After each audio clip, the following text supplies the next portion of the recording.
Study IQ IAS, अब तैयारी हुई affordable. Good afternoon, everyone. Please confirm audio and video is fine. Sure, वैभव। कैसे हैं आप सब लोग? हाँ, Shubhanshu, you can, no worries. You can. No tension at all. Thank you so much, Shivaji.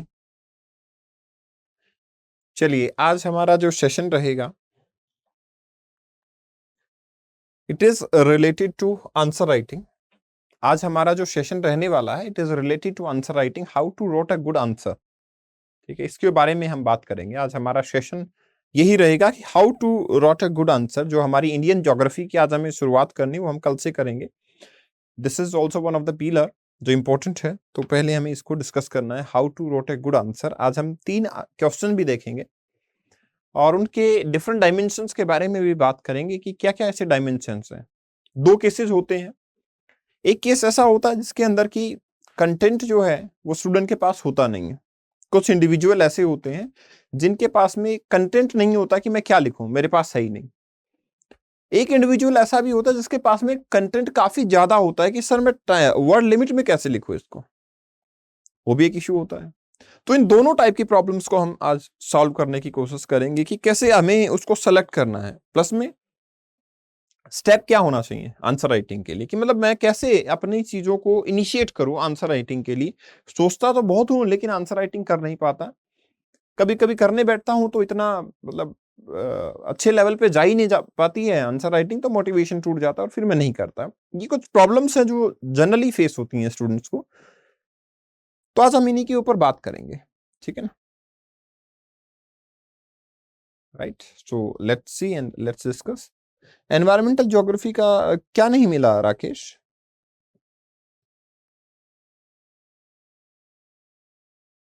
Which topic? Crux and PPT. Environmental geography से big topic कौन से part का क्रक्स और पीपीटी नहीं मिला आपको?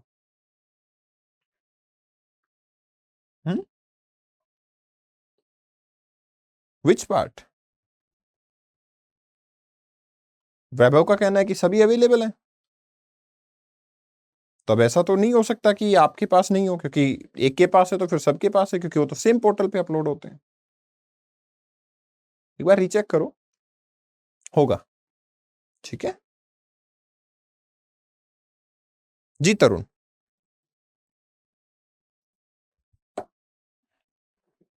ठीक है। So how to write a good answer. आप लोग क्या सोचते हो, मतलब if I will ask you कि एक अच्छे आंसर का क्या मतलब होता है, मतलब आपको क्या लगता है कि एक अच्छे आंसर में क्या क्वालिटीज होनी चाहिए? लेट्स सी, पहले आप लोगों से कमेंट चाहूंगा मैं कि एक अच्छे आंसर में क्या क्वालिटी होनी चाहिए, क्या पॉइंट नंबर 1 2 3 4 क्या होना चाहिए। जो भी आप बोलेंगे, जो कॉमन होंगे, मैं सारे लिखूंगा।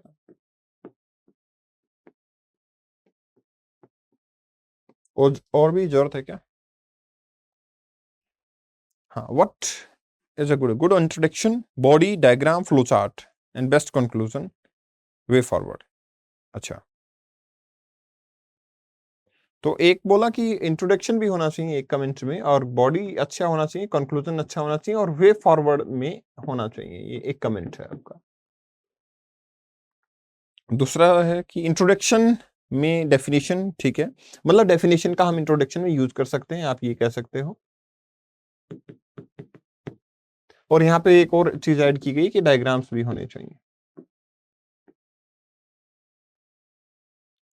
रिफाइन होना चाहिए, रिफाइन होना चाहिए। एक आंसर को रिफाइन होना, एक अच्छा आंसर का मतलब है रिफाइन होना है उसको। ओके, पॉइंट्स और सब पॉइंट्स होने चाहिए। एक आंसर को अच्छा बनाने के लिए पॉइंट्स टू सब पॉइंट्स टाइप की सिचुएशन होनी चाहिए। ठीक है, और क्या हो सकता है? अप्लाइड पार्ट होना चाहिए। एक आंसर का अंदर अप्लाइड पार्ट हमें दिखना चाहिए, कि ज्योग्राफी का कोई कॉन्सेप्ट है तो उसको लगे कि हाँ ये अप्लाइड टाइप का होना चाहिए। कंक्लूजन, ज्योग्राफिकल टर्म्स का यूज होना चाहिए। कंक्लूजन एक्सप्रेसिव कंक्लूजन होना चाहिए, ज्योग्राफिकल टर्म्स का यूज करना चाहिए। ज्योग्राफिकल टर्म्स का यूज करें। एक्सप्रेसिव कंक्लूजन मतलब हाँ ठीक है, कंक्लूजन होना चाहिए, तो या ये कॉमन है तो मैं इसको हटा देता हूँ वैसे, बट हाँ एक पॉइंट है, आप लोगों ने जो दिए उनमें से मैंने कॉमन उठाया है। आईबीसी प्लस एग्जाम्पल ठीक है, और कोई डिफरेंट है तो हाँ ये इंपॉर्टेंट है, वर्ड लिमिट में होना चाहिए, वर्ड लिमिट, ये ठीक है, वर्ड लिमिट में एक अच्छा आंसर का मतलब वर्ड लिमिट में ही होना चाहिए, ठीक है। करंट इश्यूज से रिलेटेड हो, अच्छा करंट से रिलेटेड हो तो मतलब अप्लाइड टाइप हो तो इसको ही करंट भी कह देते हैं, कि अप्लाइड टाइप मतलब कोई करंट का एग्जांपल उठा के आप उसको अप्लाइड दिखाएंगे। तो ये कुछ मतलब हमें लगा है कि ये 7 क्वालिटीज एक अच्छे आंसर की हो सकती हैं, है ना, अच्छे आंसर में ये हो सकता है, तो मतलब 7 भी नहीं, मैं 6 ही बोलूंगा, क्योंकि ये वाली जो क्वालिटी हम देख रहे हैं ये डेफिनेशन होना चाहिए इंट्रोडक्शन में, तो मतलब इंट्रोडक्शन आ ही गया तो डेफिनेशन ठीक है, इसी का पार्ट हो गया ये, तो ये 6 क्वालिटीज आपके आंसर में हो सकती है। ओके, 8वां पॉइंट ये आ गया, मतलब ये आ गया है, सिंपल लैंग्वेज होना चाहिए, किसी आंसर का सिंपल लैंग्वेज होना चाहिए, इंपॉर्टेंट पॉइंट हो गया है, सिंपल लैंग्वेज होना चाहिए, ठीक है, सिंपल लैंग्वेज होनी चाहिए। तो चलिए हम ये देख लेते हैं कि जो बेसिक मतलब इसमें से हमें सीखने का क्या है। I think most of the point done है, कोई और है तो बताओ, मैं लिख लेता हूं, कोई और आपको लगता है कि हाँ ये पॉइंट और होना चाहिए। सिंपल लैंग्वेज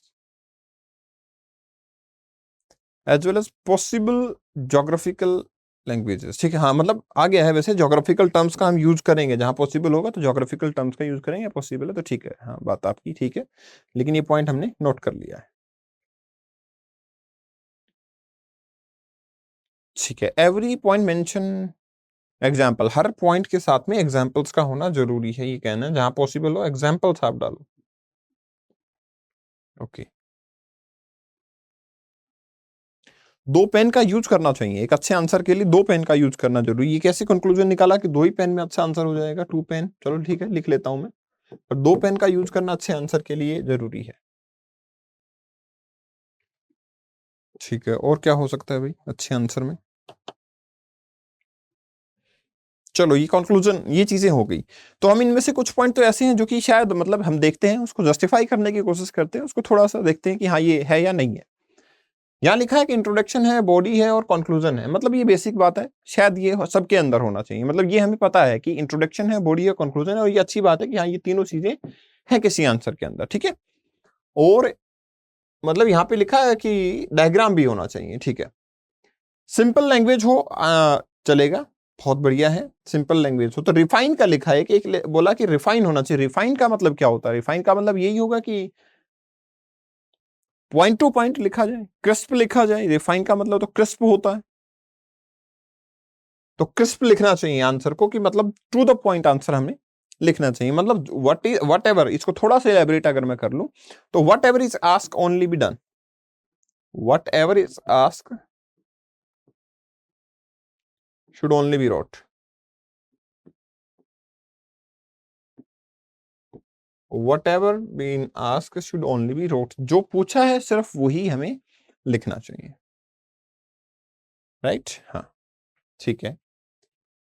पॉइंट्स और सब पॉइंट होने चाहिए, ये भी रेलेवेंट पॉइंट लग रहा है कि पॉइंट और सब पॉइंट होने चाहिए, अप्लाइड और करंट दोनों होने चाहिए, ठीक है, वर्ड लिमिट में होना चाहिए, ये भी ठीक है। ज्योग्राफिकली ज्योग्राफिकल टर्म्स यूज करनी चाहिए, एग्जाम्पल्स का आपको यूज करना चाहिए, ठीक है। तो देखो एग्जाम्पल को यूज करना है या फिर अप्लाइड टाइप या करंट टाइप, तो मतलब हम इसको कह सकते हैं कि हाँ ये सेम ही पॉइंट है, एक ही बात कर रहे हैं कि हमें एग्जाम्पल्स कहां से अलग लेके आएंगे।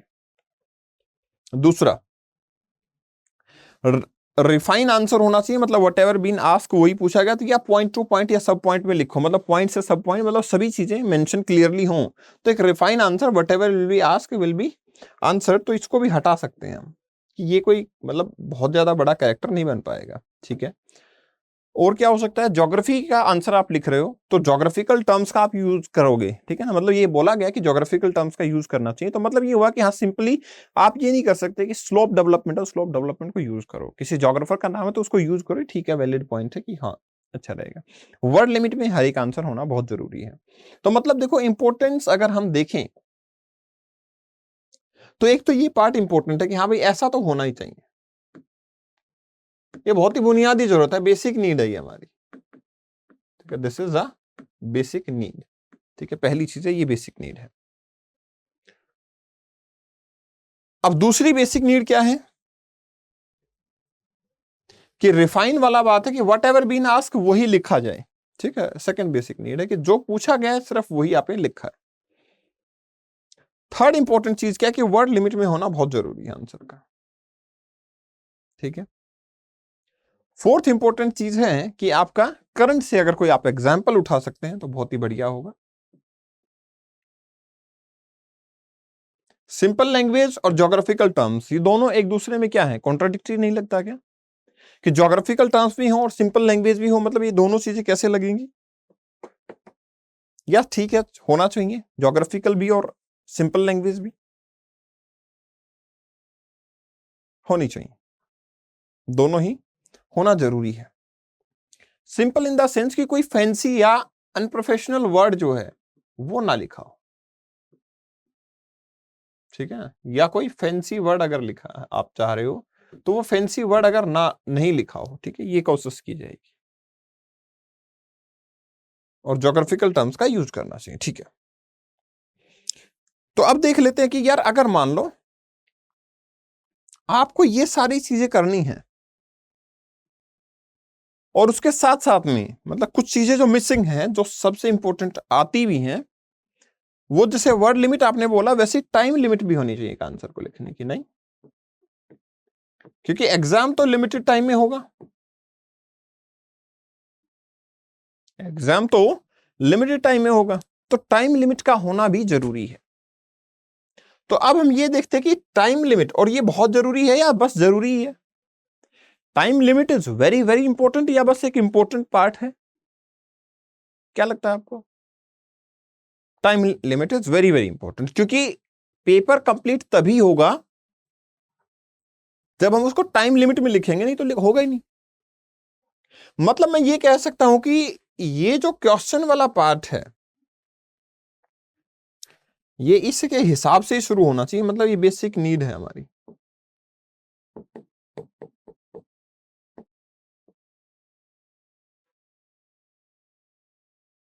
ठीक है ना, बेसिक नीड है हमारी, जरूरत है हमारी, क्योंकि 3 आवर्स के बाद में पेपर में चाहे मुझे कुछ आता हो नहीं आता हो, मैं कैसी भी लैंग्वेज लिखूं, पेपर नहीं लिखने दिया जाएगा। तो अगर नहीं लिखने दिया जाएगा तो मेरे को फोकस इस पे करना चाहिए। इंपॉर्टेंट चीज और क्या है, टाइम लिमिट के बाद में मुझे ये सारी चीजें आती हैं करनी, तो इनको करने के लिए हमें पहले से, आपको क्या लगता है ये सारी चीजें मेरे पास रेडी होंगी या लिखते जाऊंगा रेडी होती जाएंगी, या एक छोटा सा रफ वर्क कर लो 30 सेकंड के लिए? कोई क्वेश्चन आएगा ये चीजें रेडी होती जाएंगी या 30 सेकंड के लिए एक रफ वर्क करना ठीक रहेगा? रफ वर्क करना ठीक रहेगा ताकि मैं भूलूं नहीं। तो सबसे इंपॉर्टेंट रूल आपका क्या निकल के आया है, बीइंग इन वर्ड लिमिट, और मैं अपने पॉइंट्स को ना भूलूं इसके लिए मुझे एक रफ वर्क करना जरूरी है अपने आंसर के लिए, 30 सेकंड के लिए सोचना जरूरी है। दूसरी इंपॉर्टेंट चीज देखो, वो आपको हेल्प भी करती है और आपका टारगेट भी पूरा कर रही है। हमें सिंपल लैंग्वेज में लिखना है, तो सिंपल लैंग्वेज में लिखना है तो आप ये मान रहे हो कि जो आपके पास में नोट्स हैं, क्रक्स हैं, उनकी लैंग्वेज को वर्ड टू वर्ड याद रखना है, या कि once understood you can wrote in your own language? Own language, उनकी वर्ड टू वर्ड लिमिट को नहीं रखना है, हम अपनी खुद की लैंग्वेज के अंदर लिखेंगे।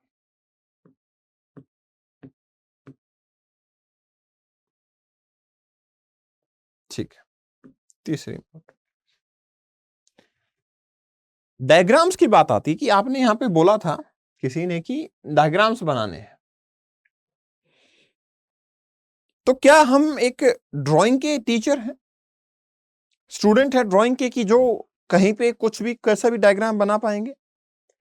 या फिर हमें प्रीवियसली पता होना चाहिए कि इस टाइप का क्वेश्चन ऐसा डायग्राम बने, पहले से कुछ प्लान होना चाहिए डायग्राम्स के बारे में कि ओशन करंट है तो ऐसा डायग्राम बना दूंगा? प्रीवियसली नोन, पहले से हमें पता होना चाहिए। मतलब क्या हो डायग्राम प्रैक्टिस ऑलरेडी डन।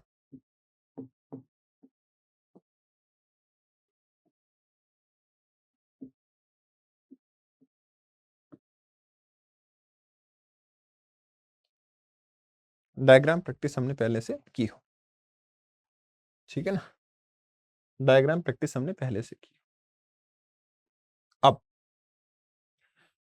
अब तो सिंपल सा पार्ट ये रह गया जो इन सब से करने का रह गया कि हर पार्ट को हम एड्रेस भी करें, ठीक है ना, each part will be addressed, question का each part will be addressed.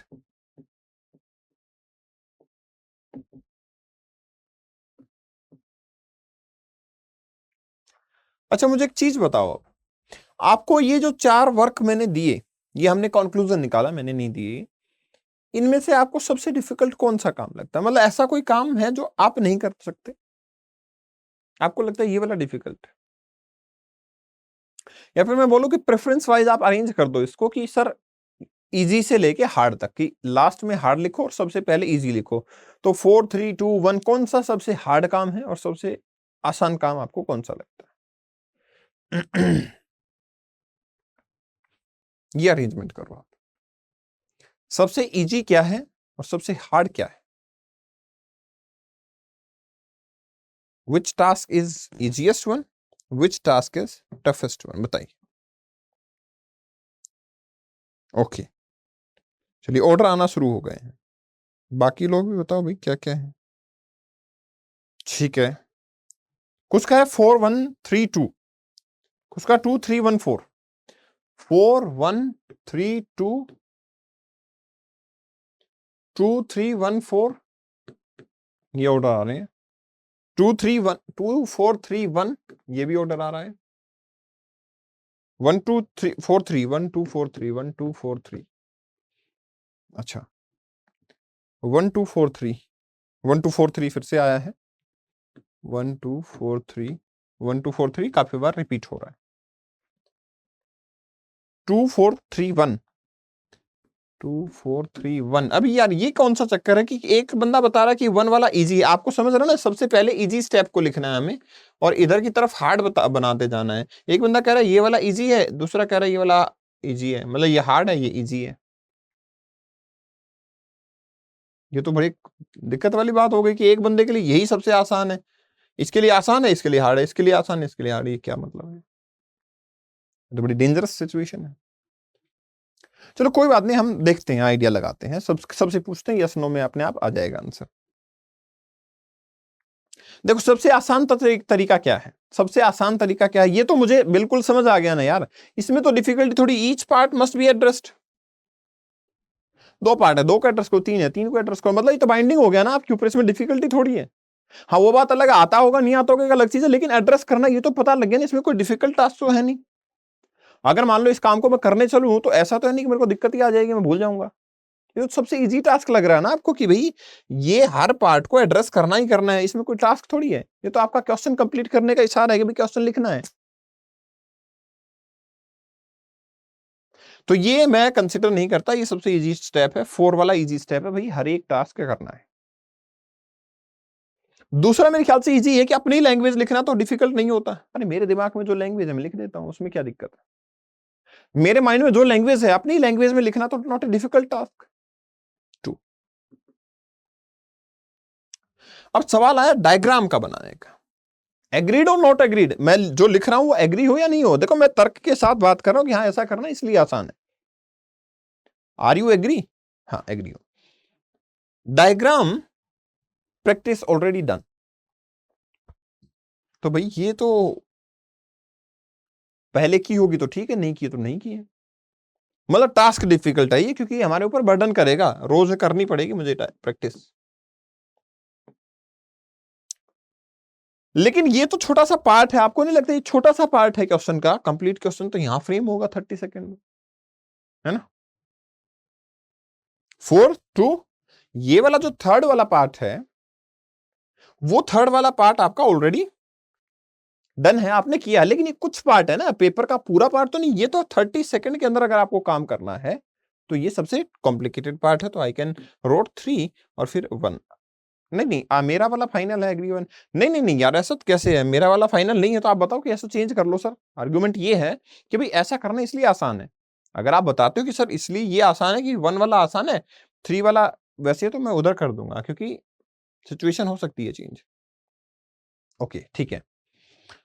तो अब ये चीज देख लो कि मतलब एक आंसर राइटिंग के लिए, आंसर राइटिंग के लिए दो चीजें सबसे दिक्कत वाली लग रही है मेरे को, ये और ये। नहीं, ये दोनों चीजें, ये तो चलो ठीक है, ये तो कोई दिक्कत नहीं, ये वाली दोनों चीजें दिक्कत वाली लग रही है। हाँ, किसी को ये हो सकता है सर ये जल्दी कर लूंगा, ये नहीं हो पाएगा, कोई कह रहा है ये कर लूंगा, वो नहीं हो पाएगा, मतलब है इनमें ही लफड़ा, 1 और 3rd पोजीशन में। सही है 1 और 3rd पोजीशन में ही दिक्कत। तो 1 फर्स्ट पोजीशन और 3rd पोजीशन, ये दोनों ही पोजीशन या दोनों ही पॉइंट, आपको नहीं लगता कि ये सिंपल और सिंपल कुछ नहीं है, प्रैक्टिस की पॉइंट है बस।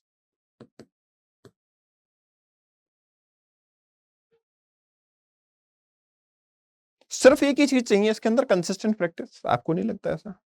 मतलब ये दोनों पॉइंट ऐसे नहीं है जो कि बहुत ही मतलब ऐसे हैं कि जो नहीं हो सकते, आपको सिंपल एक प्रैक्टिस चाहिए इसके अंदर, और कुछ नहीं चाहिए।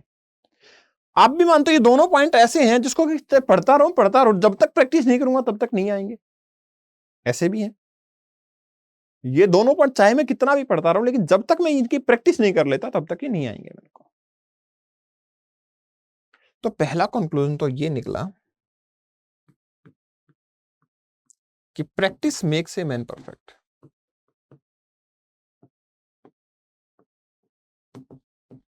Practice makes a man perfect, ठीक है ना, practice makes a man perfect.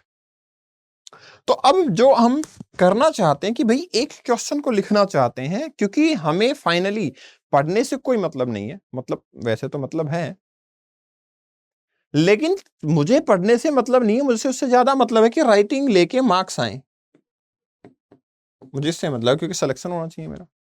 Sir मुझे तो सबसे ज्यादा प्रॉब्लम तो क्वेश्चन को अंडरस्टैंड कर की लगती है। अच्छा चलो कोई बात नहीं वैभव, उसको भी देख लेंगे। उसको देखते सबसे पहले तो बिल्कुल बात सही है, लेकिन बहुत इजी वे है उसका, ठीक है ना, इजी वे अभी बताऊंगा मैं, आपको समझ आ जाएगा कैसे करना। तो मेरा टारगेट ये है कि बाय एनी वे मुझे मार्क्स चाहिए, मैं क्वालिफाई कर जाऊं अपने एग्जाम को, बस ये चाहिए। तो how I will wrote a good answer, मैं क्वालिफाई कैसे करूंगा? उसके लिए एक चीज करते हैं, क्वेश्चन पढ़ के भी देख लेते हैं कि क्या समस्या हमें फेस हो सकती है, क्या समस्या हमें फेस हो सकती है। क्या है यार ये, गॉट इट। देखो एक क्वेश्चन पढ़ के देख लेते हैं। क्वेश्चन क्या है? Illustrate the distribution of ocean temperature and factor. आपको क्वेश्चन आता नहीं आता उससे मैटर नहीं है, हमें वे देखना है कि क्या वे हो सकता है, ठीक है। Illustrate the distribution of ocean temperature and factor affecting the ocean current. एक तो आप एक हैबिट डालो पहले कि जब भी आप कोई क्वेश्चन पढ़ते हो या फिर आप कोई भी चीज पढ़ते हो, तो आप ये देखो कि उस लाइन का कहीं कुछ ऐसे वर्ड जिनमें क्रिस्प सिस्टम निकल के आ रहा है, उनमें से कोई ऐसे वर्ड हैं जिनमें से क्रिस्प सिस्टम निकल के आ रहा हो, मतलब ऐसा लग रहा हो कि इसको पढ़ के मुझे पता लग जाएगा क्या पूछा गया है। देखो इलस्ट्रेट कुछ भी नहीं है, the distribution of ocean temperature, एक इंपॉर्टेंट चीज है, ओशियन का टेम्परेचर इंपॉर्टेंट, ओशियन का टेम्परेचर इंपॉर्टेंट। तो इसने बोला कि ओशियन टेम्परेचर को डिस्ट्रीब्यूशन को इलस्ट्रेट करना है और फिर इसके फैक्टर बताने हैं। तो क्या आपको यहां से यह लग रहा है कि ये क्वेश्चन 2 पार्ट में पूछा गया है? क्या सभी लोगों को यह महसूस हो रहा है कि ये क्वेश्चन 2 पार्ट में पूछा गया है?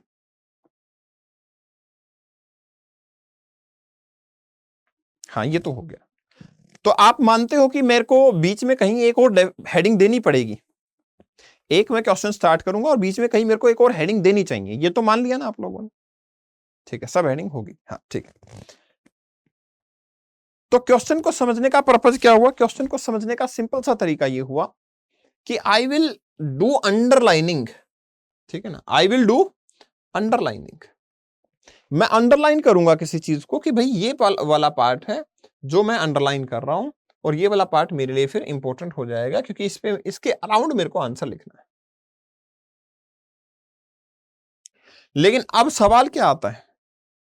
सवाल आता है यहां पे कि सर अभी अभी हमने लिखा था कि अच्छा इंट्रोडक्शन होना चाहिए। अब वो क्या होता है फिर? क्योंकि आपने तो बता दिया, इस क्वेश्चन की मैं शुरुआत भी कर लूंगा, बट व्हाट इज अच्छा इंट्रोडक्शन? क्योंकि डिमांड तो हमें पता लग गई कि दो क्वेश्चन है, दो डिमांड है इसकी, कि आपका पैटर्न डिस्कस करना है और आपको फैक्टर्स डिस्कस करने हैं। दो डिमांड तो मुझे पता लग गई। सवाल है सर इंट्रो में क्या लिखूं? चलिए, तो अच्छा इंट्रोडक्शन क्या होता है वो देखते हैं। तो पहला स्टेप मेरा क्या होता है क्वेश्चन को लिखने का? Understand the questions and directive words, कि जो आपके डायरेक्टिव वर्ड्स हैं वो, और जो आपका क्वेश्चन है वो, उसको पहले अंडरस्टैंड करो कि क्या पूछना चाहता है एग्जैक्टली। और वहां लिखा है इलस्ट्रेट। इलस्ट्रेट मतलब कुछ एग्जांपल्स भी हमें देने होंगे। इलस्ट्रेट का मतलब होगा कुछ एग्जांपल्स हमें देने होंगे वहां। तो यहां समझ आया, फर्स्ट और फॉरमोस्ट डिमांड हमें अंडरस्टैंड करनी है। First and foremost step is to understand the demand of the question, that you must know what to write and what not to write. ठीक है। दूसरी चीज क्या होगी? अंडरलाइन करो और अंडरस्टैंड करो डायरेक्टिव वर्ड्स को, जैसा हमने किया है, अंडरलाइन किया, अंडरस्टैंड किया डायरेक्टिव वर्ड को, कि भाई क्या है इलस्ट्रेट वर्ड है। ठीक है ना, क्या वर्ड है आपका पेपर में? वर्ड आया जो है वो इलस्ट्रेट वर्ड है। एग्जांपल्स देने होंगे। ठीक है, तो ये तो स्टेप हुआ, पहला स्टेप। सेकंड स्टेप क्या होगा कि जब मैंने ठान लिया है कि मेरे को क्वेश्चन लिखना है, तो उसका ब्लूप्रिंट बना लो भाई। ब्लूप्रिंट बना लो उस क्वेश्चन का जो आपको लिखना ही लिखना है। अब क्यों बना लो? उसके दो कारण हैं। पहली चीज, जब आप ब्लूप्रिंट बनाओगे तो आप रफ में कुछ लिख रहे हो, तो आप नेक्स्ट टाइम भूलोगे नहीं उसको।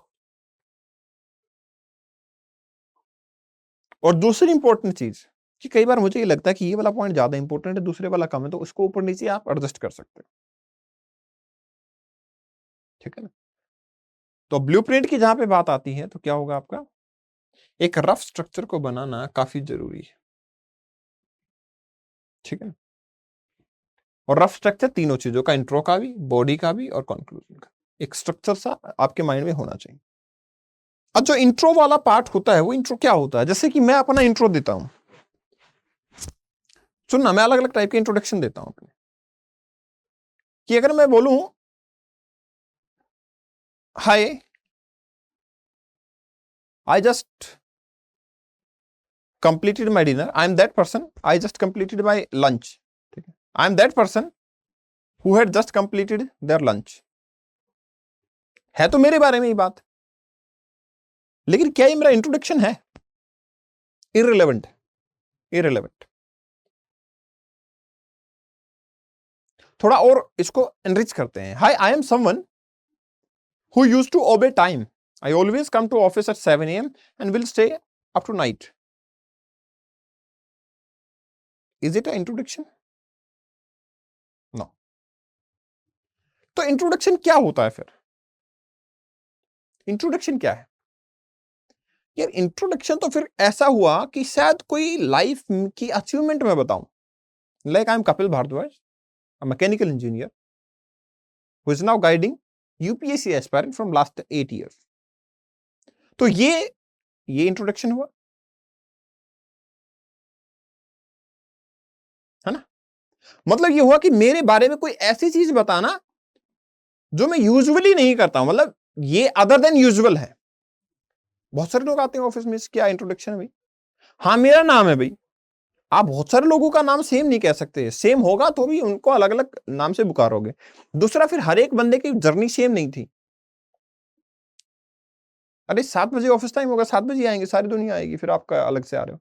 मतलब I did my engineering and then I am guiding student from last 8 year for geography optional, ऐसा बोला। तो फिर वो मतलब मेक सेंस। मतलब ये कि इंट्रोडक्शन देते हुए मुझे कुछ ऐसे की कंपोनेंट्स को बताना होगा जो कि उस कीवर्ड के लिए है। मतलब मैंने यहां पे कीवर्ड रखा था, उसका कुछ मैंने कंपोनेंट बताना होगा। अब सवाल है कि अभी अभी जो क्वेश्चन हम डिस्कस कर रहे थे उसमें ऐसा क्या है इंट्रोडक्शन देने के लायक? क्या क्या इलस्ट्रेट का इंट्रोडक्शन दो? डिस्ट्रीब्यूशन ऑफ ओशियन टेम्परेचर का इंट्रोडक्शन ठीक रहेगा? क्या ये टर्म इंट्रोडक्शन देने के लायक है? हाँ, ये तो लायक है, क्योंकि ये लायक है तो सारे ही नालायक है। अगर ये भी लायक नहीं है तो फिर कंप्लीट क्वेश्चन ही नालायक बन जाएगा। तो मतलब ये हुआ कि मुझे ये आइडेंटिफाई करना बड़ा आसान हो गया है मेरे लिए। अब आपको लगा आसान कि भाई मेरे को ये आइडेंटिफाई करना बहुत आसान है कि मुझे क्या लिखना है इंट्रोडक्शन में, किसके बारे में लिखूं। ऐसी रैंडमली कुछ नहीं लिख सकता मैं, किसी चीज के बारे में लिखना है मुझे। ज्योग्राफी की अच्छी चीज ये है कि कोई खास फिलोसॉफिकल भी नहीं होता कि भाई मैं बहुत ही एक्स्ट्रा ऑर्डिनरी कुछ लेके आऊं। मुझे सिर्फ लिखना है ओशियन टेम्परेचर के बारे में, की टर्म इन द क्वेश्चन। बिल्कुल। तो अब की टर्म के बारे में एक ऑप्शन मेरे पास क्या है, चलो देखते हैं, लिखते हैं। ठीक है भाई, ओशियन टेम्परेचर। मैंने ये कंक्लूजन निकाला, आपसे मिलकर निकाला मैंने, कि ओशियन टेम्परेचर के बारे में इंट्रोडक्शन दे दो सर, है ना? तो मैं देता हूं इंट्रोडक्शन। तो मैं बहुत ही मतलब सीधा साधा इंसान हूं और मेरा इंट्रोडक्शन सीधा है भाई। मैंने लिखा टेम्परेचर, और मैंने बचपन में पढ़ा था कि टेम्परेचर का मतलब होता है सेंस ऑफ हीटिंग और कूलिंग। मैं लिख दूं कि ocean temperature is, definition, ocean temperature is sense of heating and cooling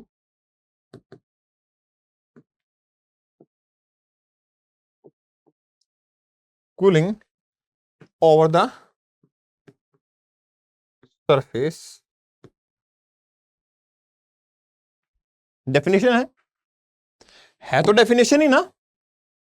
देखो ओशियन की तो कोई डेफिनेशन होती नहीं है, टेम्परेचर की डेफिनेशन है जो सेंस ऑफ हीटिंग और कूलिंग बताता है। बताओ ये डेफिनेशन है या नहीं है, पहले तो इसका जवाब दो। इज इट अ डेफिनेशन और नॉट? मैं ये नहीं पूछ रहा कि इंट्रोडक्शन सही रहेगा नहीं, अभी ये सवाल नहीं, सवाल ये है कि ये डेफिनेशन है या नहीं है। है।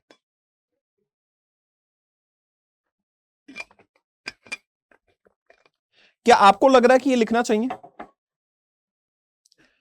क्या आपको ऐसा लग रहा है कि इसको लिखना ठीक रहेगा? सर मोर और लेस मैं ये बोलूंगा कि ये किसी हद तक ज्योग्राफी से रिलेटेड नहीं है। ये किसी हद तक मैं बोलूं ना तो ये सिर्फ टेम्परेचर की डेफिनेशन है। ओशन का वर्ड तो आप घसीट रहे हो इसके साथ। अगर ओशन नहीं होता, टेम्परेचर होता, तो बस यहां से वर्ड ओशन हटा दो। बेसिक सी बात है यार। और 15,000 लोग जो प्रीलिम्स क्लियर करेंगे, उनमें से इन 15,000 को अगर ये क्वेश्चन दिया जाए तो उसमें 12,000 तो यही लिखेंगे, क्योंकि अगले को कुछ पता ही नहीं है। भाई ने बचपन से लेके आज तक कोई आंसर राइटिंग की नहीं है, आ गए ऐसे ही। 4 साल से प्रीलिम्स दे रहे थे, आज तुक्के से निकल के आ गए मेंस देने। ठीक है, 12,000 कौन है? 4 साल से प्रीलिम्स दे रहे थे, तुक्के से निकल गया, आ गए। नहीं तो हम तो इंतजार कर रहे थे कि अटेम्प्ट खत्म हो जाए, घर वाले कह देंगे चलो शादी करो, हो गया बस। ठीक है, no, this is not a best way. ये वे अच्छा नहीं है ना, ये तरीका जो है वो अच्छा नहीं। तो अगर ये तरीका अच्छा नहीं है तो फिर ये हुआ कि यार कुछ ऐसा सोचना पड़ेगा जो एक ओशियनोग्राफर सोच सकता है। नहीं मतलब यूपीएससी आपसे क्यों ही पूछेगी ये क्वेश्चन? यूपीएससी टेम्परेचर जानने के लिए थोड़ी क्वेश्चन पूछेगी आप। यूपीएससी आपसे कोई टेम्परेचर वगैरह जानने के लिए तो क्वेश्चन पूछेगी नहीं। यूपीएससी किसी पर्पज से क्वेश्चन पूछेगी आपसे, कोई मोटिव होगा यूपीएससी का अपना, उसके पीछे क्वेश्चन आपसे पूछा गया होगा। तो मोटिव होगा अगर अपना, उसके पीछे क्वेश्चन पूछा गया है, तो आई विल डेफिनेटली से कि भाई कोई और डेफिनेशन खोज के लाओ। अब आपको क्या लगता है, ओशियंस टेम्परेचर डेफिनेशन तो लगभग यही बनेगी कि ocean temperature is something like this. क्यों ना ओशियन टेम्परेचर की इंपोर्टेंस के बारे में कुछ लिख दें। इंपोर्टेंस, क्योंकि इंट्रोडक्शन में कुछ इंपोर्टेंट चीजें ही लिखी जाती हैं। है ना? ये आइडिया ठीक रहेगा, या तो उनकी इंपॉर्टेंस के बारे में कुछ लिख दें, है ना? तो मैं यहां लिख देता हूं कि marine organisms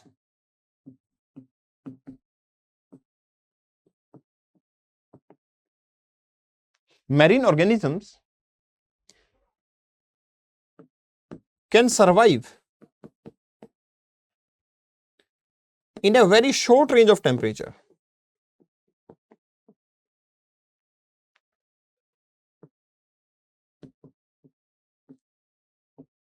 Which makes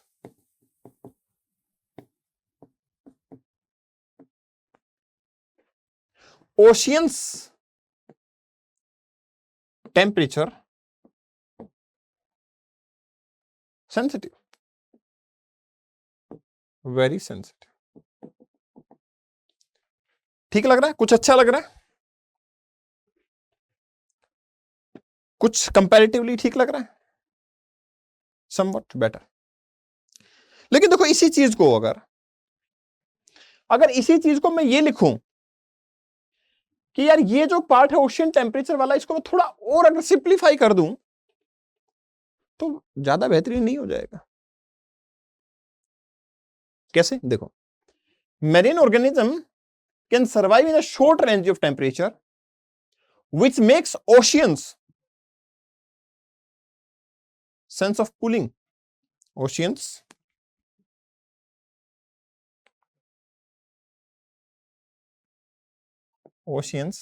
sense of cooling and warming very sensitive for sustainable life. कुछ इंपॉर्टेंस नजर आ रही है? लेकिन अगर मैं इसको थोड़ा और इंपॉर्टेंट बनाना चाहूं, हल्का सा और इंपॉर्टेंट बनाना चाहूं, और मैं ये दिखाना चाहूं एग्जामिनर को कि यार I am a well informed person, I am not ill informed person, I am not an ill informed person, अगर मैं ये दिखाना चाहूं एग्जामिनर को, तो क्या मैं ये लिख सकता हूं कि marine organism can survive in short range of temperature? For example यहां से, in short range of temperature, यहां से for example 75% corals bleach out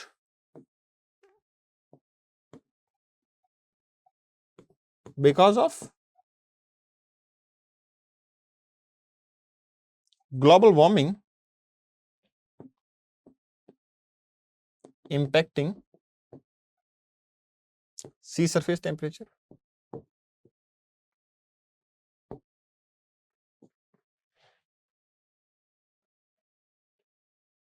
और अगर मैं इसको ही ये लिख दूं इंपैक्टिंग सी सरफेस टेम्परेचर के बजाय increasing sea surface temperature by 1.1 degree Celsius, are you getting the point? कि हमारे पास एक ऐसा इंट्रोडक्शन हुआ जो बहुत ही जेनेरिक था,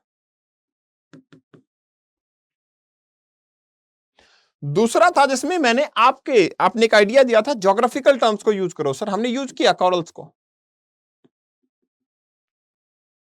तीसरा आइडिया था हमने कुछ डेटा से सपोर्ट किया उसको, कुछ डेटा से सपोर्ट किया।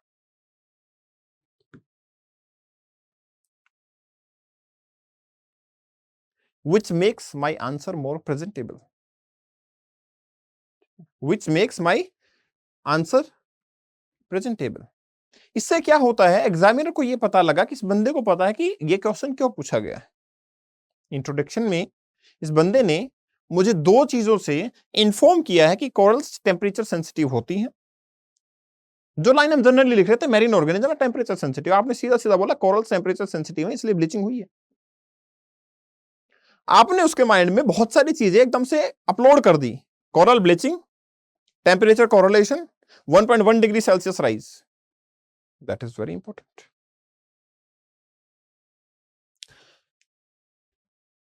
सो आई कैन से कि इंट्रो के अंदर आप इस टाइप की कोई भी चीज यूज कर सकते हैं। हाँ, लेकिन कुछ डेटा, कुछ चीजें नहीं ध्यान है तो हम एटलीस्ट ये जरूर कर सकते हैं कि temperature of ocean water is important for the marine organism including plants and animals, ठीक है ना। The temperature of the sea water also affect the climate of the coastal land and plant and animals, and the study of both the surface temperature and subsurface temperature of significant. ये जो line है ना, ये जो line है, ये जो line है, इसमें एक चीज मिसिंग है, फीलिंग्स, ठीक है। इस लाइन में फीलिंग्स की जो इमोशंस जो हैं वो मिसिंग है। ये लाइन सब कुछ बता रही है आपको इस लाइन ने बताया कि इंपॉर्टेंट है जू प्लैंक्टन, फाइटोप्लैंक्टन के लिए। ये लाइन ने ये भी बताया कि सी वाटर जो है वो आपकी कोस्टल लैंड और प्लांट एनिमल्स को भी इंपैक्ट कर रहा है, इसलिए हमें पढ़ना जरूरी है। हाँ, इस लाइन से अब आप क्या निकालोगे? जो आपने यहां इंट्रोडक्शन लिख दिया है, इसमें क्या लिख दोगे? और नेक्स्ट पार्ट से अब कहीं तो शुरुआत करोगे ना। इतना हो गया, अब क्या करोगे? अब आपको सी सरफेस टेम्परेचर को पढ़ाना पड़ेगा बॉडी के अंदर। तो इस लाइन के अंदर तो आप डेटा अगर मेंशन करो, जिस भी ईयर में आप होगे कुछ डेटा होगा, आप उसको मेंशन करोगे, इसलिए आपको ऐसा इंट्रोडक्शन मिल रहा है बढ़िया। This is a good introduction. Condition apply कि आप 24 में अपीयर हो रहे हो, आप 25 में अपीयर होगा, जब भी अपीयर होगे उस टाइम पे कोई भी डेटा मेंशन करो। आप ये भी कर सकते हो कि भाई इतने % आपका सी लेवल राइज हो गया टेम्परेचर की वजह से, मेंशन कर दो, कोई बात नहीं, उसको कर दो। तो ये तो प्रोसेस हो गया आपका किसमें? सिर्फ इंट्रोडक्शन वाला पार्ट। अब आ जाते हैं हम बॉडी पे।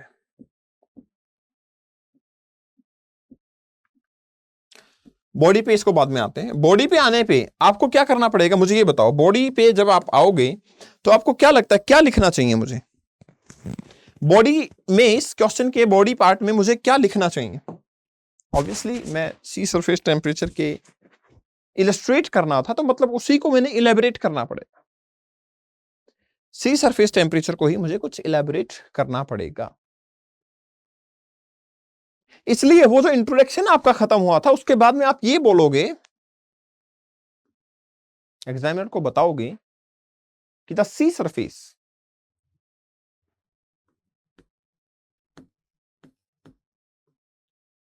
Have major source of heat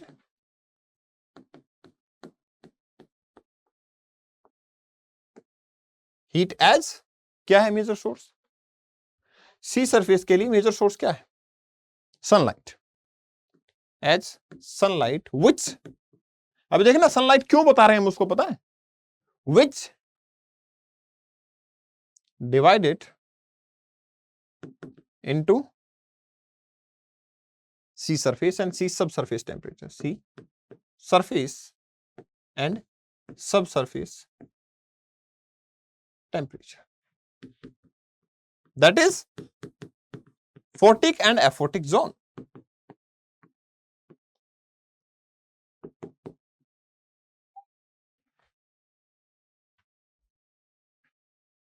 क्योंकि ये बताना जरूरी है, तभी तो आप टेम्परेचर को पढ़ पाओगे। अगर आप टेम्परेचर को सिर्फ सरफेस पे पढ़ने लगे, what about the bottom temperature? क्योंकि इसने तो सिर्फ क्वेश्चन ने सिर्फ क्या पूछा है आपसे?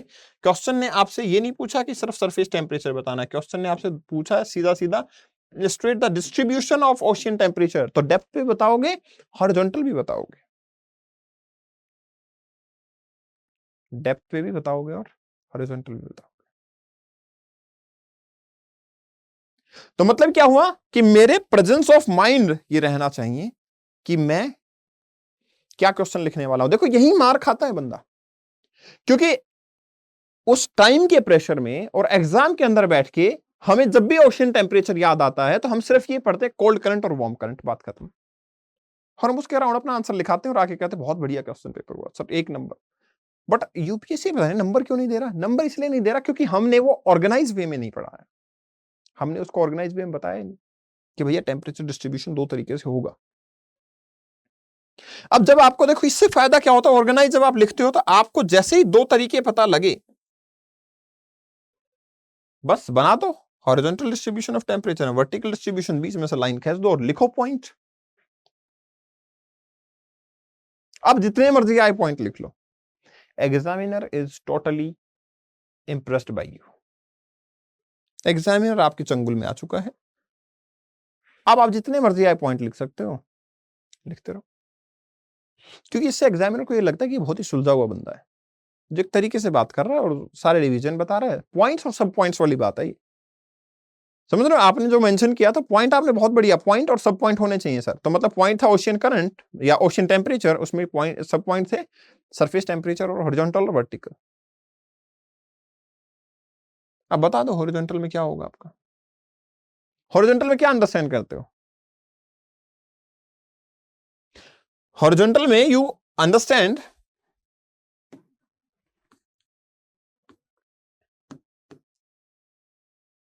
कि from equator towards pole temperature decrease करता है, यही अंडरस्टैंड करते हो? तो क्या यहां पे छोटा सा डायग्राम ऐसा भी नहीं बना सकते? लैटिट्यूड लिखा, इंक्रीजेस, टेम्परेचर डिक्रीजेस, इसके साथ साथ में, लिखने के साथ साथ में इसी में मेंशन कर दो कि टेम्परेचर यहाँ पे 27 डिग्री सेल्सियस, तो वहां पे सरफेस पे टेम्परेचर 3 डिग्री सेल्सियस के आसपास भी हो जाता है। और बिल्कुल पोल दिखाओगे तो 0 डिग्री सेल्सियस लिख दो। स्नोफॉल, फ्रीज, आइस सीट्स देखने को मिलती।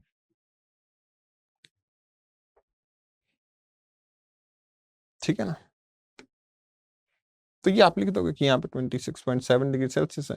यहाँ पे हम क्या करेंगे, बॉटम पे जाते हैं, डेप्थ पे जाएंगे, लाइट आना बंद और आपका टेम्परेचर कूल होना स्टार्ट हो जाता है।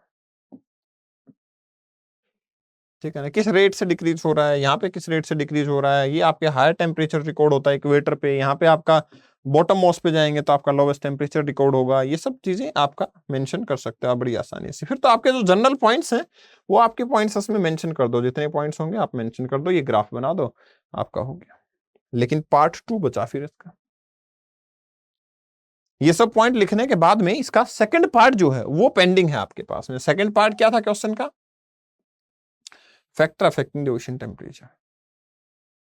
Second part of your matter is factor affecting the ocean temperature. तो लिख दो फैक्टर्स सीधा। अब सवाल है कि सर क्या सेकंड पार्ट लिखेंगे तब भी कोई इंट्रोडक्शन लिखना है? सवाल यह है कि क्या सेकंड पार्ट लिखते हुए भी कोई इंट्रोडक्शन लिखना है? तो देखो यार, एकदम से अब आप खुद ही जवाब देना है इसमें कि मैं यहां लिखूं फैक्टर्स, पहला लिख दूं ओशन करंट। आपको ये थोड़ा सा अजीब लग रहा है या सुंदर लग रहा है कि ऐसा होना चाहिए था कि एक लाइन इस टाइप से लिखी होती और फिर यहां लिखा होता फैक्टर्स, या फिर ये सही लग रहा है कुछ लिखा होता, एक आध लाइन कोई लिखी होती, कुछ भी ऐसा लिखा होता, फिर मैं ये लिखता तो ज्यादा अच्छा लगता है। अब ये तो मतलब ऐसे हो गया कि मेरे को, भाई मेरे को तो बड़ा थोड़ा सा दिक्कत सी हो रखी है यार, आखिर आपने पूछ लिया तो बताना पड़ रहा, नहीं मेरा इंटरेस्ट नहीं है आपको बताने का कुछ। इट इज लुकिंग लाइक मेरा कोई इंटरेस्ट नहीं है, आपने पूछ लिया तो बता रहा हूं, मैं एहसान कर रहा हूं आपके ऊपर। एटलीस्ट मुझे ये तो दिखाना पड़ेगा ना कि यार डाइवर्सिटी, चाहे आप डाइवर्सिटी ऑफ फैक्टर्स लिख दो, लेकिन डेफिनेशन तो कोई नहीं आएगी इसमें, ये तो श्योर है, क्योंकि ओशियन टेम्परेचर ही नाम का कोई एक कीवर्ड था। इसके अलावा तो फैक्टर्स तो ये नहीं कह सकते, फैक्टर क्या होते हैं ये तो बताना मुश्किल है। तो अब कुछ सोचो कि भाई ऐसे क्या मतलब लाइन लिखें, ऐसी क्या लाइन लिखें जो मुझे दूसरों से अलग बना दे। क्या लिख सकते हो आप यहां पे, क्या लाइन लिख सकते हो आप यहां पे लिख सकते हो specific heat of water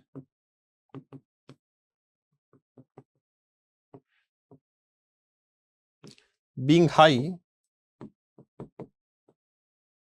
specific heat of water being high make it more tolerant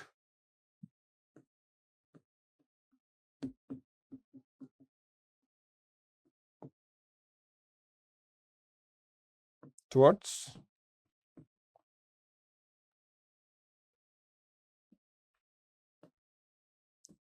reflection of properties in the form of temperature. In the form of temperature in comparison to land mass लिख दो।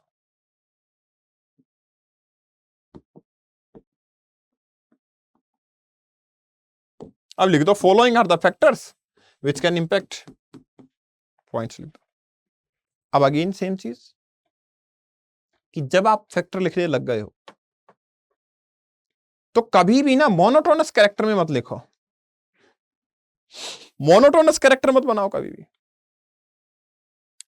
क्योंकि जैसे आशुतोष ने बहुत बढ़िया एक mind लगाया कि सर नेचुरल और एंथ्रोपोजेनिक दोनों फैक्टर हो सकते हैं, कैटेगराइज कर देते। बहुत बढ़िया idea, excellent, the brilliant idea. लेकिन एक चीज याद रखना, उसको सेम पैटर्न पे मत कर देना कि यही लाइन मारा एंथ्रोपोजेनिक और नेचुरल, ऐसा मत कर देना, नहीं तो ऐसा लगेगा वही चीजें फिर से रिपीट हो रही हैं। एग्जामिनर को फिर मजा नहीं आने वाला। एग्जामिनर एक ऐसा बंदा है जो कि बहुत ही एक वो होता है ना, सेंसिटिव बच्चा होता है जो भाई मेरे को तो घूमना पसंद है, सेम चीज बार बार दिखाते रहो, नहीं देखूंगा। अब क्या करो, आप यहां लिखो फैक्टर्स, ठीक है, और इधर लिखो नेचुरल पहला सब पार्ट और एंथ्रोपोजेनिक ऐसे नाम दे दो, और फिर नीचे हेडिंग दे दो नेचुरल वाली, यहां लिख दो नेचुरल सारे, और फिर एंथ्रोपोजेनिक वाली हेडिंग देना, एंथ्रोपोजेनिक सारे लिख देना। हो गया। कितना ही बड़ा क्वेश्चन बना लो इसको।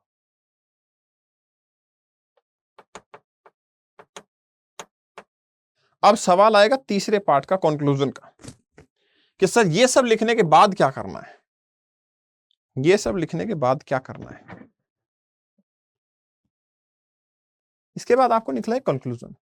अब कंक्लूजन कैसे लिखेंगे, क्या लिखेंगे, क्या सोचें, मतलब कंक्लूजन लिखते हुए मैं क्या सोचूं, मतलब किधर मेरा ध्यान जाना चाहिए, सवाल ये।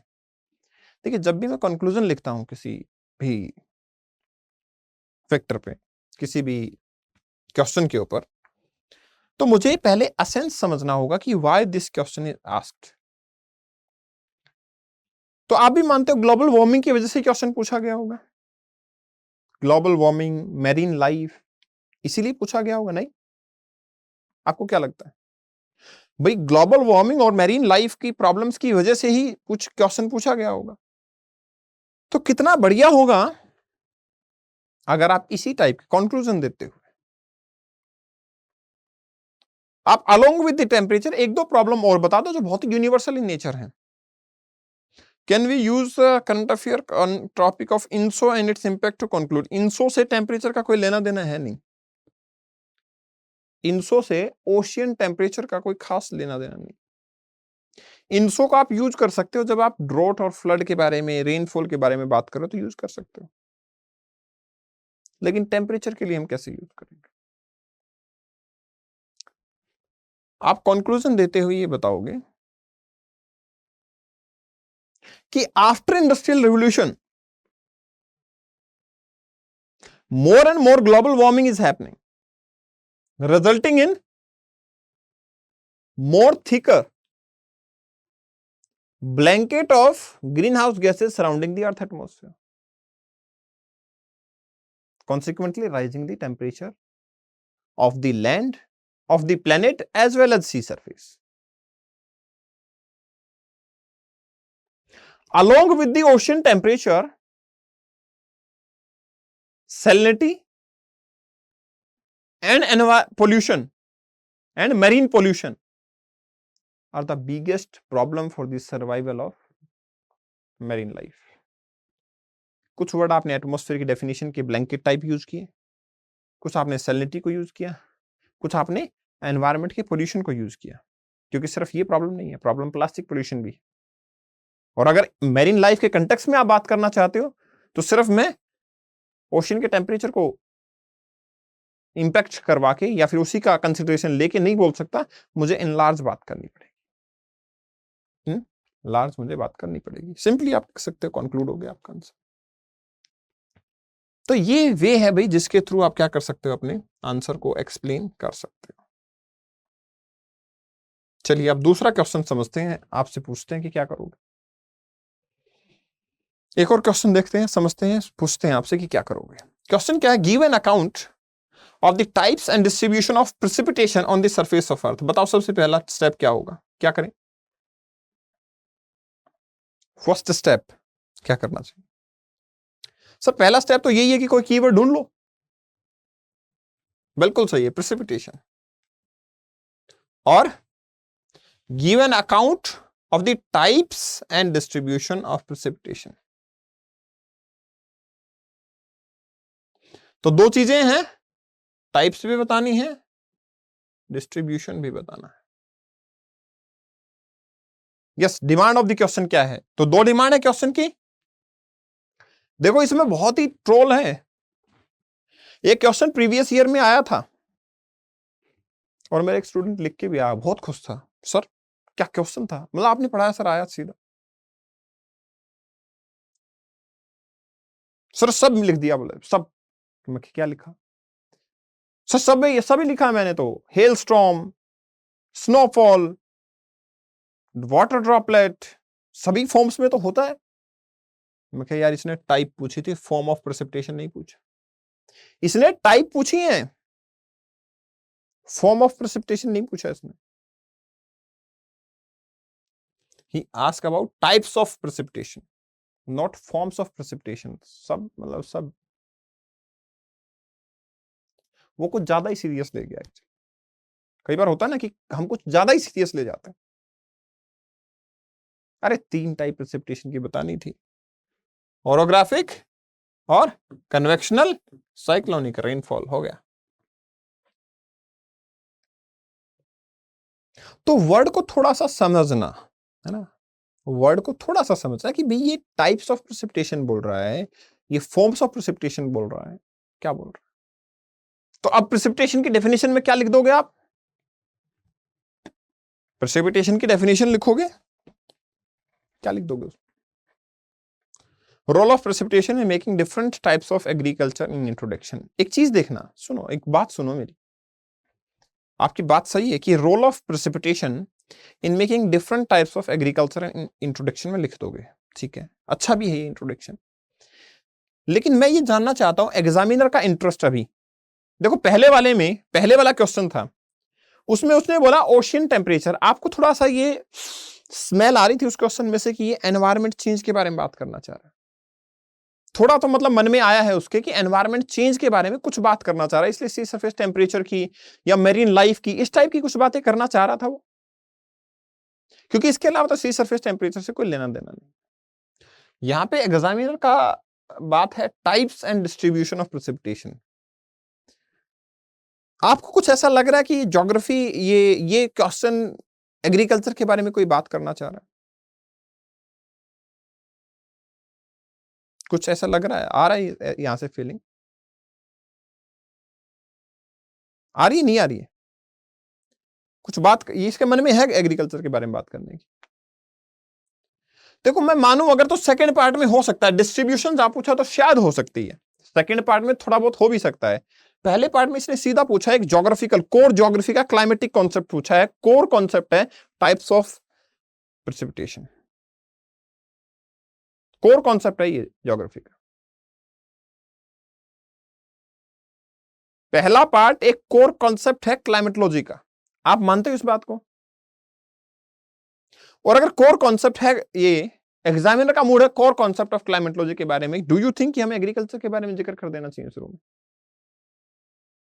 हाँ, जब मैं यहां बात कर रहा हूं डिस्ट्रीब्यूशन, तो बता दूं, देखो यहां वेजिटेशन डेंस है और एवरग्रीन है, तो यहां पे इस टाइप का वेजिटेशन है तो भी ठीक है, बात कर लेंगे।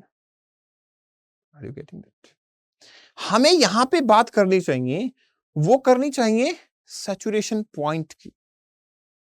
नहीं, जब कोर कॉन्सेप्ट की बात ही करना चाह रहा है ये बंदा, तो हमें सैचुरेशन पॉइंट की बात करनी चाहिए कि whenever the air will reach at the saturation point where its moisture holding capacity, या फिर बोलो रिलेटिव ह्यूमिडिटी बिकम्स 1 और 100%। Precipitation is the stage of an air mass or an air partial when it is saturated. That is, its relative humidity is 100%, which can be achieved either of the way by decreasing temperature and consecutively decrease in moisture holding capacity, or by addition of moisture making it to reach at the saturation point. Introduction हो गया आपका 2 लाइनों में, 2.5 line. और फिर following are the types, orographic, convectional, cyclonic. बढ़िया बढ़िया सुंदर से डायग्राम बनाओ, बना दो। ऑरोग्राफिक, माउंटेन बैरियर, बादल उठाओ, इधर रेनफॉल कर दो, ठीक है। Convectional rainfall, simply heating, sunlight, heated, low pressure, convection, rainfall. Third condition cyclonic rainfall. एक ज्ञान की बात सुनना आप, एक नॉलेज की बात सुनना आप। यहां लिखा है साइक्लोनिक रेनफॉल। एक तो देखो डायग्राम ऐसा बनता है, लो रेनफॉल करवा दिया। आपको लगता है ये कोई बढ़िया डायग्राम लग रहा है, कोई टेक्निकलिटी दिख रही है इसमें? अरे मजेदार तो तब होगा जब क्या सिनेरियो क्रिएट कर दें, warm air mass, cold air mass approaching towards each other, warm air mass and cold air mass approaching towards each other. सबसे पहले लिखो stationary front, stationary front, and then later on make it just flat. The warm air mass will be coming over the cold air mass. Wrote here warm front and show the rainfall, show the cloud formation at all the point and show rainfall at this point.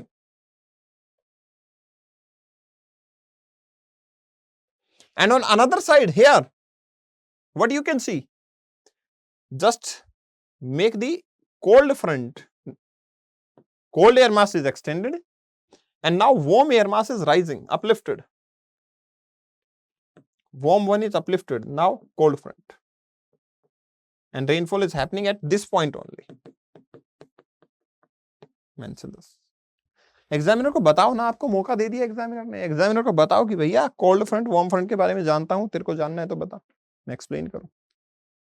Challenge the examiner, challenge the examiner. इसको cyclone बना के क्या ही ले लोगे आप? What you will getting, what you will be getting after making the cyclone? Nothing. Examiner will get to know कि शायद कहीं ऐसे ही सुन लिया होगा अबाउट साइक्लोनिक डेवलपमेंट, इससे ज्यादा कुछ नहीं। Nothing is there with the student. This is the important session, this is the important part, ठीक है, this is the important part. देखो इसको, ठीक है। और इसके बाद में पूछा आपका discuss the rainfall distribution on the earth. बता दो इक्वेटोरियल एरिया के अंदर, ट्रॉपिकल एरियाज के अंदर किन एरिया में कहां का रेनफॉल हो रहा है।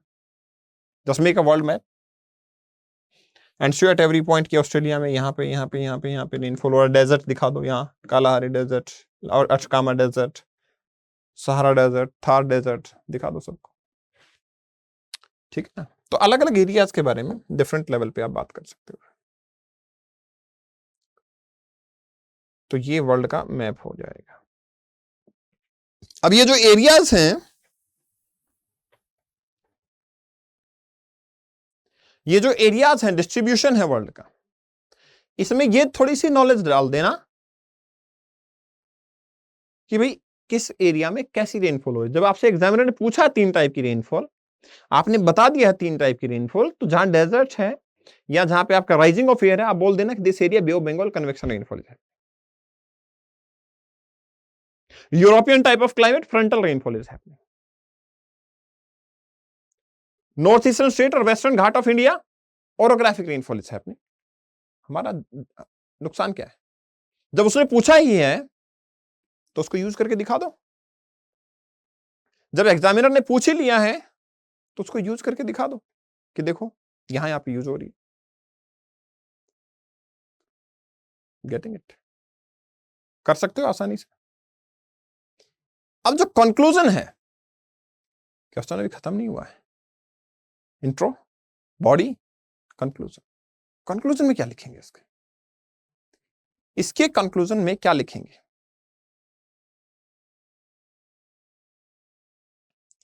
इसके कंक्लूजन में आप बात कर सकते हो किसकी?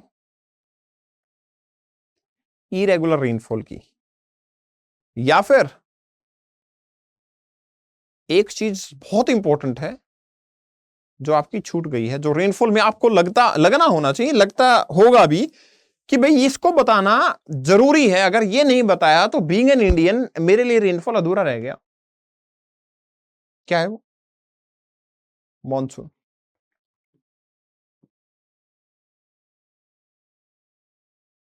आपको नहीं लगता अगर मैं मॉनसून के बारे में ना बोलूं तो बीइंग एन इंडियन मेरे लिए तो अधूरी रह गई रेनफॉल? ठीक है ना? तो यहां मॉनसून के बारे में थोड़ा बता के और इनसो से कोरिलेट कर दो कंक्लूजन में कि because of monsoon India receives most of the rainfall, which sometimes becomes stronger at the time of La Nina and sometimes becomes weaker at the time of El Nino. So climate change is making agriculture more vulnerable when it is dependent on monsoon precipitation. दोनों point हो गए आपके, agriculture भी और monsoon भी। Agriculture भी cover, monsoon भी cover. Simple है, कर सकते हो। अब देखो एक ऐसा भी क्वेश्चन है जो बहुत ही जेनेरिक इन नेचर है। एक ऐसा भी क्वेश्चन है जो बहुत ही जेनेरिक इन नेचर है। क्या है क्वेश्चन? देखो, discuss the causes and consequences of environmental degradation. दो पार्ट में कॉजेज भी पूछे हैं, कॉन्सिक्वेंसेज भी पूछे हैं। Highlight the related conservation measures, तीसरा part. First, second part, third part. Causes क्या है, कॉन्सिक्वेंसेज क्या है, कंजर्वेशन मेजर्स क्या है। तो देखो एक चीज बताना, अब एक चीज मुझे बताना, ये ऐसा टाइप का क्वेश्चन क्या कोई दुनिया में ऐसा कोई महानुभाव होगा जो मेंस एग्जाम दे रहा है, जिसने प्री क्वालिफाई कर लिया और उसको ये क्वेश्चन का आंसर नहीं आता हो?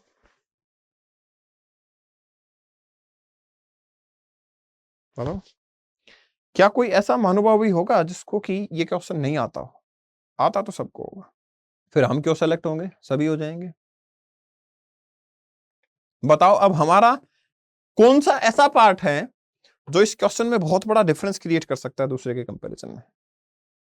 इस क्वेश्चन में मेरा कौन सा ऐसा पार्ट है जो दूसरे के कंपैरिजन में मुझे सुपर बना सकता है? अरे यार, क्वेश्चन में तीन ही पार्ट होते हैं, इंट्रोडक्शन, बॉडी और कंक्लूजन। बॉडी ऑलमोस्ट सेम रहने वाली है, इसने पहले इशारा कर दिया causes, consequences and conservation. Body almost same है, या इंट्रो और कंक्लूजन आपका डिपेंड करेगा क्योंकि ये सबका अलग होगा। अब आप ये समझ पा रहे हो कि किस क्वेश्चन में इंट्रो या बॉडी पे मुझे, इंट्रो या कंक्लूजन पे मुझे ज्यादा काम करना चाहिए। क्वेश्चन की नेचर को देख के समझोगे कि किस क्वेश्चन पे मुझे इंट्रो या कंक्लूजन पे ज्यादा काम करना है। Can you understand this? This is the way by which you must have a vision, you must have to create a vision, कि एक क्वेश्चन को देख के आपको समझ आ जाना चाहिए कि इस क्वेश्चन की बॉडी पे मुझे ज्यादा काम करना है। जैसे पहले वाला क्वेश्चन था, रेनफॉल था, फ्रंटल था, आपके पास में अपनी क्रिएटिविटी दिखाने का पूरा पूरा पूरा वो था, मौका था। और मैं गारंटी के साथ में कह सकता हूं कि जिन लोगों ने क्लाइमेटोलॉजी कहीं भी पढ़ी है ना, अगर मुझसे नहीं पढ़ा तो they are not short aware कि यार वार्म फ्रंट और कोल्ड फ्रंट क्या होते हैं। गारंटी के साथ कह सकता हूं, आज भी उनके मन में डाउट है कि कोल्ड फ्रंट क्या है, वार्म फ्रंट क्या है, पता नहीं है। क्योंकि बाहुबली की सेना के सामने खड़ा होना सबकी बस की बात नहीं है। ठीक है, तो पढ़ेंगे मुझसे उनको क्लैरिफाई हो जाता कि हाँ यार ये कोल्ड फ्रंट है, ये वार्म फ्रंट है, बात खत्म है। तो यहां पे अब कैसे शुरुआत करें, इंट्रोडक्शन कैसे करें, मतलब क्या करें ऐसा which makes it very attractive, क्योंकि पूरी जान डाल देनी है इंट्रोडक्शन के अंदर ही। बाद में कोई नहीं पढ़ने वाला। आपको लगता है आपको examiner will go for your causes of environmental degradation? Examiner is any more interested in reading your causes for the environmental degradation? Examiner को पता है आपको वही 1980s के टाइम से प्री इंडस्ट्रियलाइजेशन के एरा के बाद से जो चल रहा है वही लिखने वाले हो आप भी। एग्जामिनर नोज वेरी वेल कि आप क्या लिखने वाले हो। एग्जामिनर सिर्फ ये देखना चाहता है कि ये बंदा इंट्रोडक्शन में क्या लिख रहा है। तो एक सिंपल सा कॉन्सेप्ट है कि सर यहां पे वर्ड लिखा है एनवायरमेंटल डिग्रेडेशन, डेफिनेशन लिख दूं क्या? कितने लोगों के मन में आया? कितने लोगों के मन में आया कि सर एनवायरमेंटल डिग्रेडेशन वर्ड लिखा है, डेफिनेशन लिख दूं? अगर लिख दी तो ये डेफिनेशन 99% लोग लिखे हुए मिलेंगे कि भैया environmental degradation is the disintegration of earth deterioration of the environment through consumption of asset like air, water, soil and so on. बस सब लिखेंगे, सब ही तो लिखेंगे ये, और क्या लिखेंगे?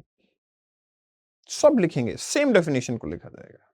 Now you have to make difference. जैसे हमने पहले दो इंट्रोडक्शन में कुछ नया लेके आए, वैसा ट्राई टू थिंक कि क्या नया होगा, क्या नया मैं लिख सकता हूं यहां पे एनवायरमेंटल डिग्रेडेशन। क्वेश्चन सिंपल सा है, causes, consequences and conservation measures for environmental degradation. देखो एनवायरमेंट को, एग्जामिनर को ये बनाओ कि एनवायरमेंट से आप कुछ समझ रहे हो, एनवायरमेंटल डिग्रेडेशन से आप क्या समझ रहे हो, उसके कॉन्सिक्वेंसेस जो हैं उनको किस एंगल से आप देख रहे हो। बहुत सारी चीजें तो आप लिखोगे ही, कॉन्सिक्वेंसेस वाला पार्ट आएगा, बहुत सारे जो कॉमन पॉइंट्स आप तो लिखोगे ही, लेकिन जो पीक पॉइंट है, जो एक ऐसा पॉइंट है जिसको कि हम बोलते हैं कि एक स्ट्रीक टू द पॉइंट बात है, जिसके पीछे एनवायरमेंटल डिग्रेडेशन पे सबसे बड़ी मारामारी चल रही है, वो है inequality in the world to deal with the environmental consequences. सबसे नेगेटिव बात पता है क्या है एनवायरमेंटल कॉन्सिक्वेंसेस की? Capabilities of the inequal capabilities of the world to deal with the environment. Why USA is not so much concerned about the environment? Why Maldives is every time saying कि we are going to sink? Because Maldives had the lesser capabilities. USA have the higher capabilities. And because USA is accountable for the environment change, Maldives is not accountable. That's why Maldives always highlight about the environmental change. So something such kind of introduction you must include in your part, in your question, which will make examiner more interested in your question कि यार इस बंदे ने कुछ अलग लिखा है, सबने डेफिनेशन लिखी। आप बताओ, आर यू एग्री कि बहुत सारे, कितने लोग होंगे जो आपका एनवायरमेंटल डिग्रेडेशन की डेफिनेशन लिखेंगे? वो ट्रेंड गया यार। 1980s के टाइम पे अगर ये क्वेश्चन आता तो भी एनवायरमेंटल डिग्रेडेशन ही लगता, 2002 में भी लिखता, 2010 में भी लिखता, 20 में भी लिखता, अब 24 में भी यही लिखोगे, 23 में भी यही लिखोगे। बताओ, I think it is not a good deal. ये फिर अच्छी बात नहीं है।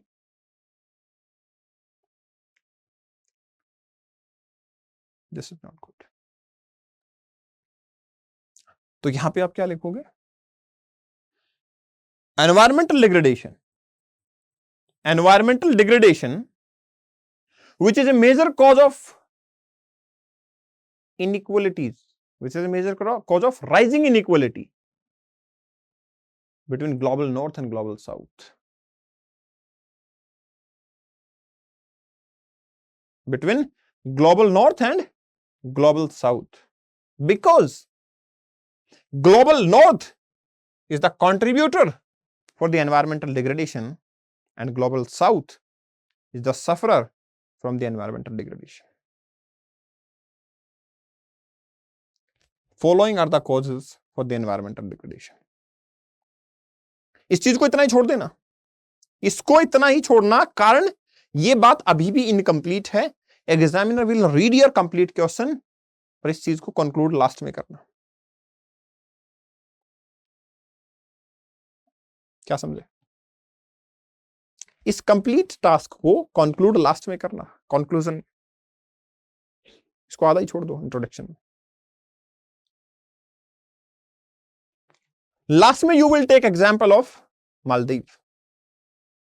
who is not a contributor, but he's a sufferer, who is asking for money from the developed countries. And lastly, you will mention, this is the biggest reason because of which the Paris Climate Summit is unable to come into force.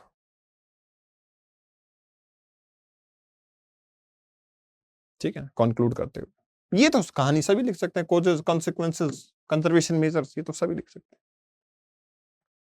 ठीक है ना. So this is the way by which you will deal with the questions, answer right. तो देखो यार, last but not list is कि जब भी आप कोई खाना तैयार करते हो ना, जब भी आप कोई बेहतरीन खाना बनाते हो, तो उस बेहतरीन खाने के ऊपर अगर गार्निशिंग हो जाए ना, गार्निशिंग, कुछ धनिया डाल दिया, कुछ और डाल दिया, कुछ समथिंग लाइक, वो आपके खाने को 4 चांद लगा देता है. तो it's not only about knowledge, it's also about representation. It's not only about knowledge, it's also about representations, which is required, which is the basic need of your life. Because for being a civil servant, you have to deal with the papers, yaar, in the complete life. And if you are unable to represent yourself over the papers, that means you are not a successful civil servant. Right? So, that is all for today's discussion.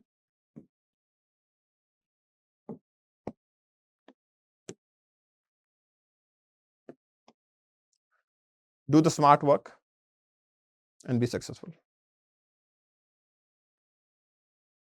ठीक है? I hope so. This session will be helpful for you.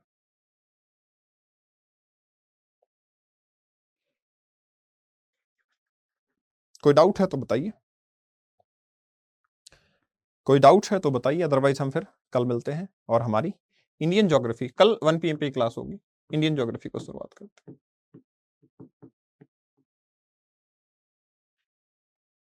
Shivaji, please unmute your mic. नमस्ते sir.